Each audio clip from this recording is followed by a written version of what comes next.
The mainstream media spread fake news during lockdown, and the British public slammed them for their hypocrisy. Well, hello everybody. Today's all about the media and the press. Obviously, over the last 3 weeks and so, since basically this whole thing, the lockdown started, they've been absolutely ridiculous with their fake news, with their obviously certain agenda that they have against the Prime Minister, Boris Johnson, and the Tory government, but not necessarily just that, the whole of the British public in general.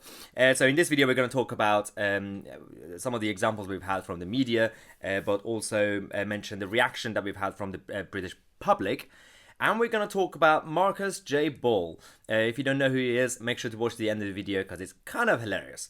So let's start with the press. The Guardian. Yes, The Guardian decided to write an article attacking the government, saying how Britain missed 3 chances to bulk buy PPEs. They're talking about the scheme that was started by the European Union. And so what they're not actually talking about is how this ridiculous scheme in Brussels isn't actually even working in Europe. Even if the UK were to join this, there's at least about 4 months wait to actually get these PPEs, and it's no point, and there's a reason that the UK decided not to get involved in this. It's not something that you should use as a political tool to attack the government. I mean, there's a lot of things that you could criticize the government on at the moment. You know, the strategy, or say, you know, their numbers are still going up, although they're kind of flatlining now, hopefully. But you can't just randomly attack Boris Johnson. And again, in this video, we're going to talk about a number of other examples where you just see some irrational attacks on the government. So, for example, you have the editor of The Economist. You know, it's supposed to be a credible establishment when it comes to the world of the press. Yes, this is Chris Lockwood, who decided to tweet about when Boris Johnson was released from the hospital, saying, "This is not someone who was at the death's door a few days ago. Something incredibly fishy about the whole business." Yeah, so this guy is, you know, supposed to be one of the top journalists in the country, and he's decided to go with conspiracy theories and say that, you know, I don't think Boris was actually sick. It's all part of the PR game. And it got so bad that everybody obviously started to criticize him. He was forced on Twitter to actually apologize and delete the tweet. Yeah, Chris Lockwood said, "I have deleted a tweet that cast doubt on whether Boris Johnson had been as seriously ill as reported. I withdraw my comment and apologize for the offense it has caused." It is quite rare when we get the so-called progressive left to actually apologize. So, yay. 1-0 to common sense. So this is what's happening. And for example, we have the BBC, Channel 4, and a number of other media establishments where they invite certain guests and they introduce them as neutral and experts. But in fact, they are, you know, some of them are members of the Labour Party, including Professor John Ashton, who has been appearing recently on Channel 4 and the BBC and even on Sky as the former Director of Public Health. And his opinion matters because he's an expert, and he spent the whole time attacking, again, Boris Johnson and the government. You know why? Because he was also a member of the Labour Party. And he definitely had a leftist agenda because he's mentioned this before. And so until now, Channel 4, BBC, all these guys, they kept inviting him as a neutral expert. Yesterday, he was invited to go on Sky News. And for the first time, it was actually, in fact, Sky that decided to be more clear and transparent. And when they introduced him, they actually said he was also a member of the Labour Party, just in case. Joining me now is the former president of the Faculty of Public Health, Professor John Ashton, who we should also say has also been a member of the Labour Party at various points. John, really good to see you this morning. We know that the Prime Minister is recuperating at Chequers at the moment. It looks likely that it will fall to Dominic Raab and the rest of the Cabinet to make the decision. But anyone hoping for any relaxation of the lockdown measures this week, I mean, they're barking up the wrong tree, aren't they? Yeah, can I just say, where did that stuff come about from the Labour Party? I am not a member of the Labour Party. I said you have been a member of the Labour Party, Professor. I have not been in the Labour Party for over a year. I don't know where that's come from.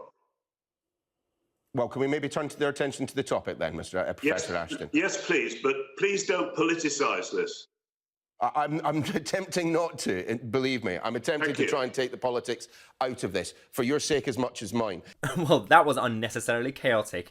I love how he got so defensive just because Sky News decided to tell the truth about who he actually is. And what they, people like John Ashton, what they want to happen is to be invited into these TV channels and basically hide their true identity. That's the whole problem. And this is why we have other programs like, for example, the Today program, BBC, and Channel 4 News with a certain very clear agenda against, for example, the right wing in this country. And they wonder why the government have decided not to really send any cabinet ministers onto those shows. Yeah, Douglas Carswell actually tweeted saying, "Imagine you're running the Downing Street comms. Do you put someone onto the BBC Today or Channel 4 to be hectored and interrupted by an idiot? Or talk directly to millions on social media? It's game over for the priesthood of pundits." Well, that's a very good point, because when Boris Johnson was released from the hospital the other day, he decided to actually tweet a video about himself directly, basically, onto social media. And that's now got millions of views, and he's directly talking to the nation. These days, you don't really need to beg the mainstream media to actually give you a platform anymore. When you have YouTube, when you have Facebook, Twitter, Instagram.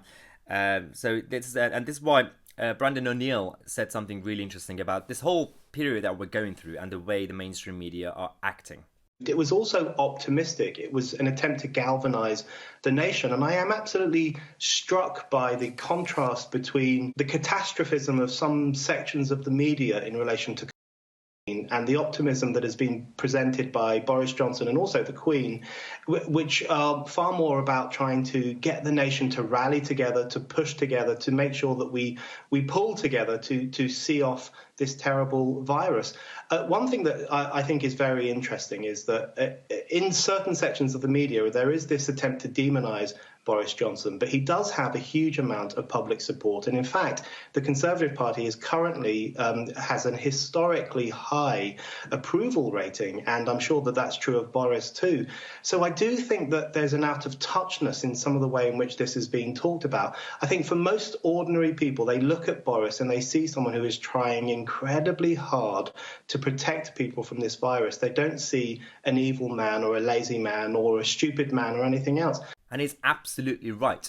And there's a reason that right now the British public are completely and publicly slamming the mainstream media for the way they've been behaving. We have the actual result. The latest opinion polls are now showing that in a number of countries, especially in the UK and Sweden, for example, for some reason, that the 21%, negative 21% in terms of the public opinion towards the media, specifically the mainstream media. And are you surprised? Not really. I mean, even comparing to the way people see the local government or central government, they trust the government more than they trust the media. That should tell you something. Well, again, I'm not surprised. So we have, for example, Mark Dolan from Talk Radio completely destroying this mentality and this atmosphere that's been created by certain people in the mainstream media. But I'm not going to have the hope and positive energy, our greatest weapons at this time, eroded by the likes of Owen Jones, Piers Morgan, or anyone else lobbing in grenades every 10 minutes via social media about how terrible the government is and its advisors. Attacking our leaders who are doing their darndest to beat these things and working 20-hour days. As I've said before, and I'm happy to make this my catchphrase on this show, is like yelling at the fireman as he battles to save your home. Now, here's the thing. We haven't had this toxic stuff from the new leader of the opposition, the impressive Keir Starmer.